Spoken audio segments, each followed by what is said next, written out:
Hi there, I'm Jen, this is Remembered Reads, and this is going to be part one of my Nonfiction November wrap-up. First up, I'll mention the book that was the lightest of the things that I consumed so far this month, and that was Jerry Seinfeld's Is This Anything?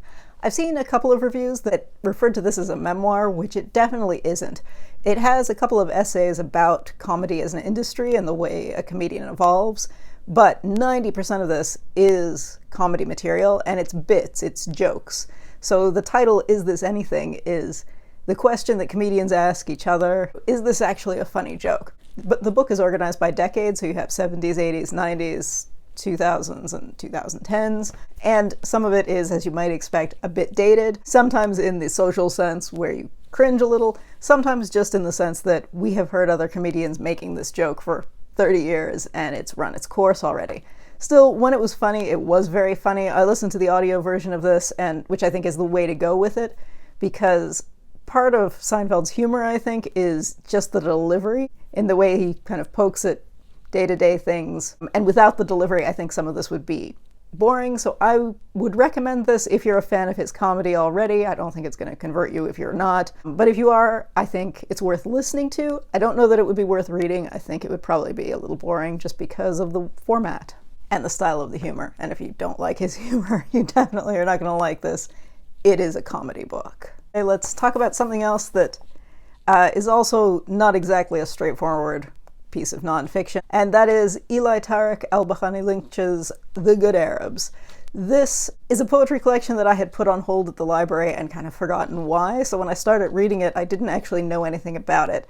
And it is one of those poetry collections that, even though it is not strictly speaking autobiographical poetry, it does feel like nonfiction. Reading this, and without remembering what I had read about the author previously, I did think, I'll bet anything that this author is Lebanese from Montreal and probably non-binary.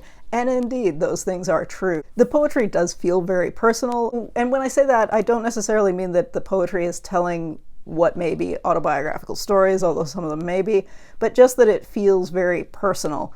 It feels like somebody sometimes saying, do you remember this and that? And it happens to be the weather in Beirut or the weather in Montreal, or commentary on perceptions of gender and sexuality and ethnicity, and that one aunt that every Lebanese person seems to have who insists that she's Phoenician and not Arab, and things like that. So many of the poems in here are also directed at or written in the style of other poets, and that will be in the footnotes. So it does feel both, on the one hand, something that if you share a lot of experiences with the author, or at least know people who do, you will find things in there to point to with recognition. And if you follow a lot of poetry, you may see poems that are, especially contemporary poetry, you may see pieces that are referenced. You may catch the references, and I think it's interesting on that basis. It wasn't, though, the kind of poetry that made me want to run out and shout at people to read it. It was just kind of entertaining. I will link to a selection of one of them that's on the CBC's website that you can read to get an idea of it, should you be interested. Next up, I read Kamal Al-Solaylee's Return: Why We Go Back Where We Came From. This is an exploration of the drive behind the experience of being a returnee, as well as some meditations on the idea of longing for homelands, whether that's the place that you were born or the ancestral homeland that people talk about. In each chapter, he visits a different country that's seen settlement by people who frame themselves as returnees, whether they are actually returning within a generation or returning generations later. Some of the stories are fairly straightforward in that they are kind of the classic returnee story, and that they happen within a generation or two. And it's a simple matter of people who fled violence, for example, and the violence is over, so they're returning. So he talks about people from Northern Ireland who were living in the US or the UK who returned to Belfast because the Troubles have ended. He talks about some second-generation Basque Venezuelans who returned to the Basque Country in Spain because their parents had left during Franco's dictatorship. And while Venezuela was economically and politically stable, they were willing to stay, and since it isn't, they now have the drive to return to the homeland. And some of the stories have a bit less of a happy ending. For example, he interviews some of the Windrush-era British Jamaicans who had gone to the UK in the 50s or 60s and went back to Jamaica to retire and realized, one, that the country had changed a lot, two, that the perceptions of them is that they are now these rich people, So there were some very dramatic cases in the news of some of these people being robbed and murdered and whatnot. And also just the fact that their children and grandchildren and great-grandchildren mostly consider themselves British at that point and aren't going to be coming back and visiting them that often, and the complexities of how the kind of dream retirement that they had imagined is not exactly a possibility just because the country had changed so much in the decades in between. And kind of creeping forward on the complicated scale, he also goes to Ghana, and some of that, again, is the straightforward second-generation piece where there were Ghanaian, Canadians, and Americans whose parents had moved for work opportunities in the 70s or the 80s, and then when that generation finished their educations during the recession in North America in 2008, ended up going back to Ghana because Ghana was having a boom at that point. But in that, he also explores the experience of African Americans, the descendants of enslaved people, who, going back to both Liberia historically and Ghana, have the dilemma in that some people are going to welcome them back as kind of the long lost of a tragic time, but other people are going to view them as neocolonials. And he goes into a bit how that did happen in Liberia and how these Americo-Liberians did end up forming a ruling class and the complexities of that whole idea. And then finally, he ends up talking about Israel and Palestine and has the story of some, first of Palestinians living in territories that are not their home territories. Their home territories are now part of what's politically part of Israel, and how that return is forbidden, but a lot of people are fighting for it.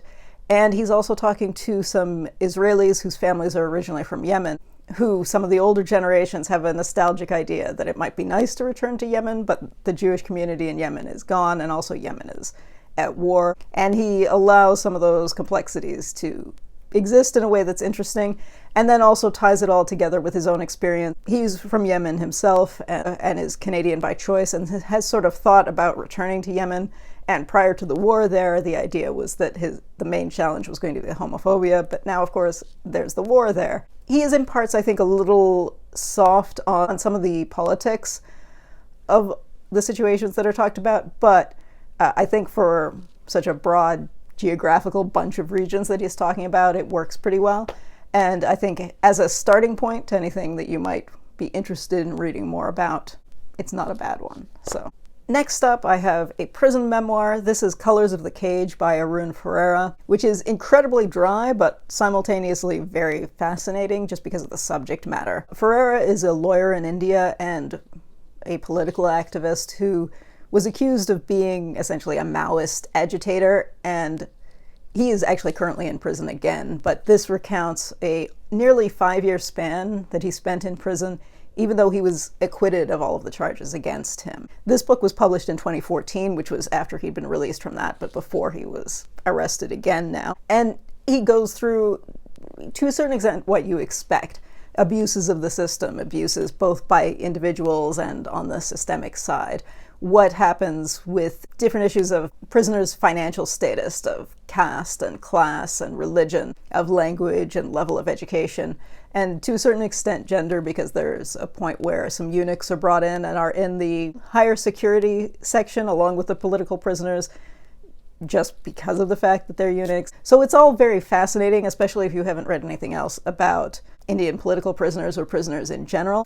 This also includes sketches that the author made while he was in prison that first time, and it includes bits and pieces of letters to family members and friends that he wrote at the time. And it's an interesting read just externally from the information that you're getting, because it feels almost at odds with the subject matter that it's written in such a dry tone that if you stripped what was happening away from it and made it about anything else, you would call this a boring book because the tone is so dry. And I mean, there are any number of reasons why that could be. I think if it were more emotionally engaging, I think he would have been accused of manipulating the reader, and I think this is probably a way around that. Also, it might have been more traumatic to write if it had been more emotionally compelling. But it is kind of fascinating that you can write something that is, at its core, such a moving story, and so heartbreaking on so many levels, in such a dry way. It's a bit odd, but in any case, I do highly recommend this, but be aware that even though it is short, it is not written in a compelling style, even though the material itself is compelling. Next up, I have Margaret Macmillan's War, How Conflict Shaped Us. Margaret Macmillan is a historian. She's been at Oxford University and University of Toronto. I think her most famous popular history is Paris 1919. This was marketed as being aimed at more the war buff / history buff market, and I don't think that's the correct market because this is very introductory. This is barely over 300 pages, and there's 40 pages of notes at the end. And as the title says, it's looking at the entire scope of human history and how war changes society and shapes society, which is a great topic and worthy of a 1,000-page book or more. Because it's 300 pages, there is no depth, and it is heavily weighted to the kind of British Commonwealth countries post-1750, although there is older material and there are references to much of the rest of the world, but the bulk of them are very Anglosphere post-1750. And that's interesting, but I think anybody who's read any kind of history, especially if you've read things surrounding the late 19th and early 20th century, all of this will be kind of old hat. And so I was disappointed, even though it is not a bad book. I think if you are just getting into history or just getting into the interweaving of social and military history, I think this is well worth picking up as a great introduction, a place to start. Then you look at the references and read more. But if you have read more, you spend a lot of time nodding and saying, yes, I know. So I would recommend this if you have not read much military history or military social history.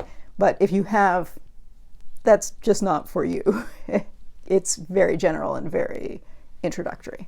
So I think there was a failure of the marketing on that because it's a great idea, but it is not what I expected it was going to be. Next up is a book that I just finished the other day, and that everybody on BookTube has already read and talked about. This is Crying in Hmart by Michelle Zauner. This started out as a New Yorker article, which is fantastic. It's still online. I will link to it below on the off chance that you haven't read it.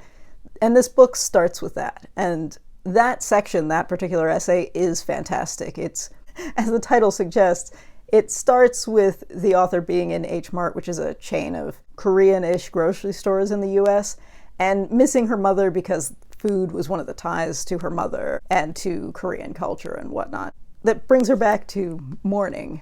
And then the final chapter in this book is the author meditating on all of the things that she's done and the successes that she's reached with her band and just in life in general, since her mother passed away when she was 25. And again, that's moving in the way that I think a lot of people think of any kind of emotional turning point in their life and then think about the before and after. So the bookends of this were fantastic, and most of the reviews that I have seen of this have been glowing. But I'm going to give a bit of an unpopular opinion and say that the middle part of this, in which primarily deals with Zauner going home to help look after her mother when her mother is going through chemotherapy, and then essentially doing home hospice work with her father and one of her mother's friends as her mother is dying. And as a memoir of grief, I thought it was quite generic, to be honest. It felt more like a journal somebody would be writing as they're going through the experience, more so than a memoir that would have some larger reflection on it. So I think if you have never read any other grief memoirs, I think it might be interesting just for the fact that grief memoirs are all kind of innately interesting and that it fulfills a sort of nosy curiosity of how families deal with things.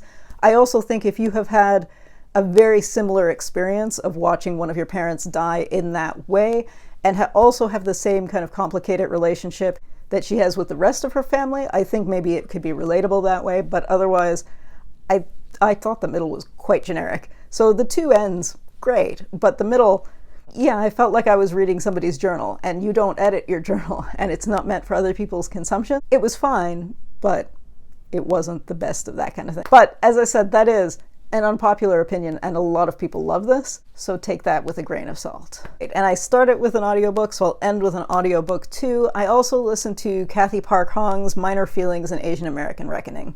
This is a book that I've seen a lot of people review, and most of the reviews I've seen talk about it as being sociocultural commentary and about the Asian American experience. And certainly the first third and the final chapter of it are that. The middle section of this is actually a straightforward art school or university memoir. And I'm almost shocked by how few people have mentioned how memoir heavy the middle part of this book is.